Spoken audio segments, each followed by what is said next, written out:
Time for some horror recommendations.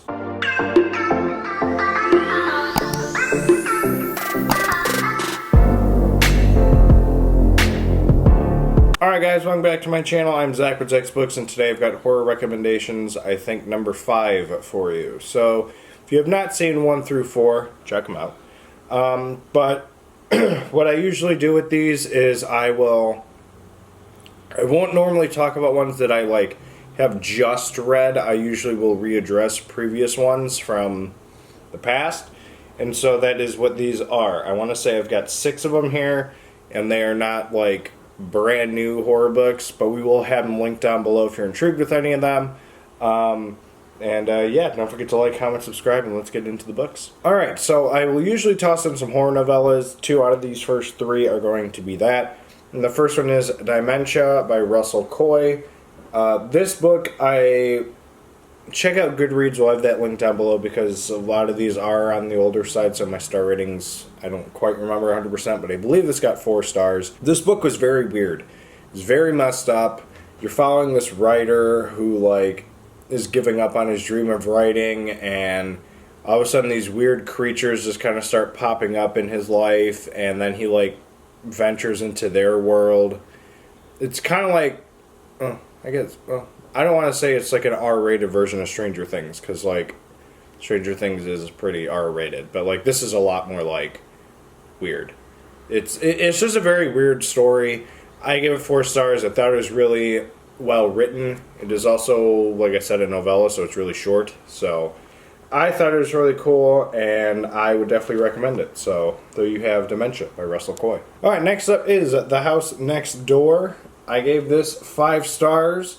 And this book I thought was pretty intriguing. What pretty much happens is this woman lives next door to this house that's really, weird. And then this woman finally moves into the house next to her, and a lot of weird things kind of start happening, like lights turning on and this and that, and she knows she's not home.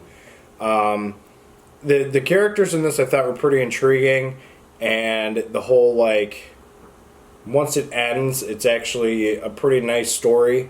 I believe I gave it 5 stars. I don't know if I said that yet. It's a Darcy Coates. It's not super thick. It's pretty well written.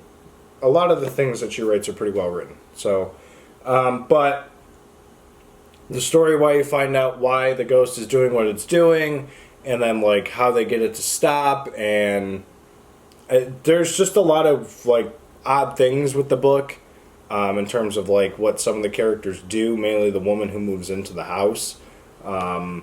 She goes through a lot of changes and stuff like that. I will often get asked I just want to get started with Darcy Coates. What would be a good startup book?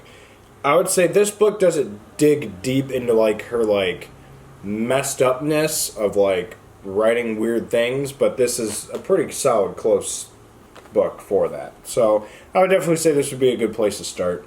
So there you have The House Next Door by Darcy Coates. Alright, next up is the other novella, and that is Jack and Jill by Keelan Patrick Burke. So this is my short story god when it comes to short story books. Keelan Patrick Burke has written so many, and I have read a lot of them, and I don't think I've rated anything lower than 4 stars, maybe 3.5. This is a 4 star. The ending is very messed up. It's such a weird, chilling story. So this woman has got a brother, and when they were younger, they'd always go to this hill. They'd roll down the hill, and then something happened to her brother one day, and she doesn't like going down the hill because she always thought the dad murdered her brother, and you're trying to figure out what happened, why she's so traumatized with the event.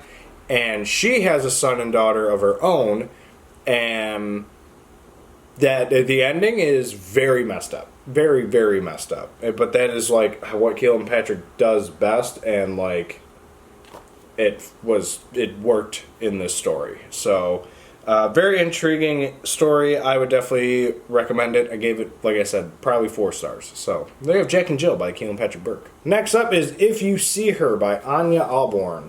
So this is probably, out of these 6 books, probably the most recent one I've read. Maybe Dementia might have been after this. But this book was really good. Another author that I think has got some really good stuff is Anya Alborn. If You See Her was a very good one. You're following three friends, I think, at the beginning, and they all go into this house where they're said to be like a witch or something like that, and one of the friends commits suicide in the house. And then, this is early on in the book, so I'm not like spoiling anything for you guys. And then later on in the book, the two older friends like reconvene at the house. Some stuff goes down, and you're pretty much following the story of one of them like trying to like regather his life because of what had happened in the house. It's such an intriguing story.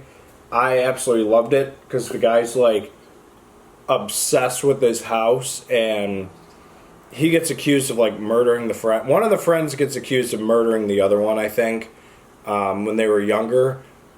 And so like I think one of them does jail time. I don't remember 100%, but it's like it haunts them for their lives, and like they get like so brought away from their life, like their wives are like mad with them, and like it's a very good book. I would definitely look into this. I think I gave it 4.5 or 5 stars. I don't remember. Again, check out Goodreads.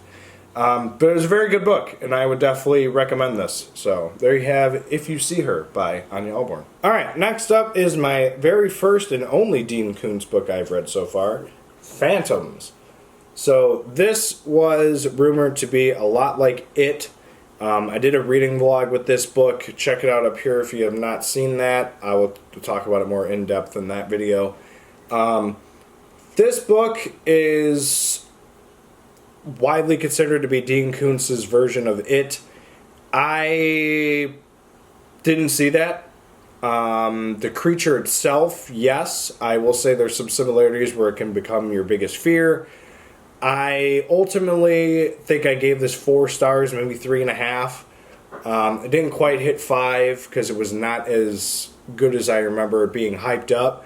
But for this being my first Koontz book, I will say there were some similarities with the creature being like a Pennywise, like an It.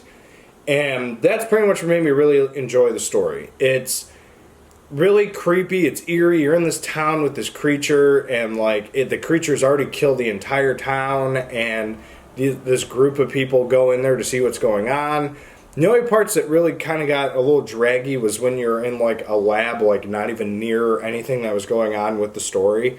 That was the only part that really kind of put me off, but besides that, when you're following the group and everything, it's really well written and it's really solid. So ultimately, that's why I gave it 4 stars, I believe, but I would definitely check this out. I do need to read the other 2 that everyone keeps saying, Intensity and Watchers, but that is something that I'm going to read soon.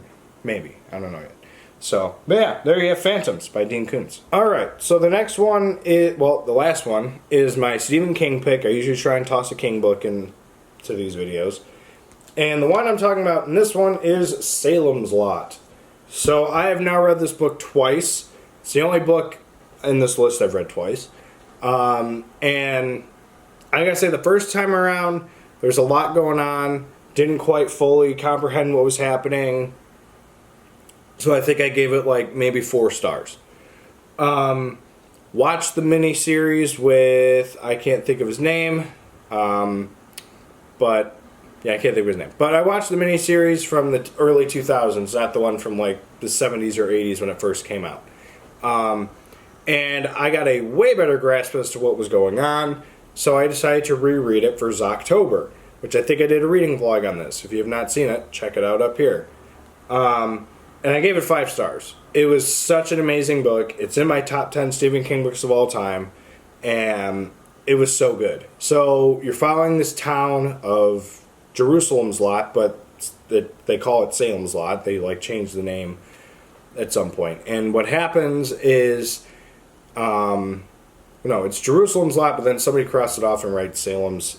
I don't remember the whole details with it, but I know it's Jerusalem's Lot. And pretty much what goes through is you're following this writer, and he is like this big shot that used to live in this town. He had a traumatic experience in the Marsden house, and he comes back to try and like write a book about the Marsden house, And then he discovers that somebody has bought the house, and the whole town like has got no idea what's going on. It's a book about vampires. It's very, very good, and there's a prequel to this called Salems Lot, and I think it's in Night Shift. I think it's one of the first stories in the Night Shift collection. So I would read that and read this, because both of them are pretty coherent with each other, because obviously it's the same town. But it's a very solid story. It's so eerie, it's creepy, it's just very good. And after giving it the second chance, I think it was very well worth it to read it again. So I would definitely recommend this book. Got 5 stars. Salems Lot, Stephen King. Alright, again, we'll have those 6 books linked down below if you're intrigued with any of them. As always, if you have any recommendations, let me know that are not those 6 or any previous from my other 4 videos, if you can remember what they were in those videos. But yeah, let me know some of yours, and as always, don't forget to like, comment, subscribe, and we'll see you guys in the next video. Later.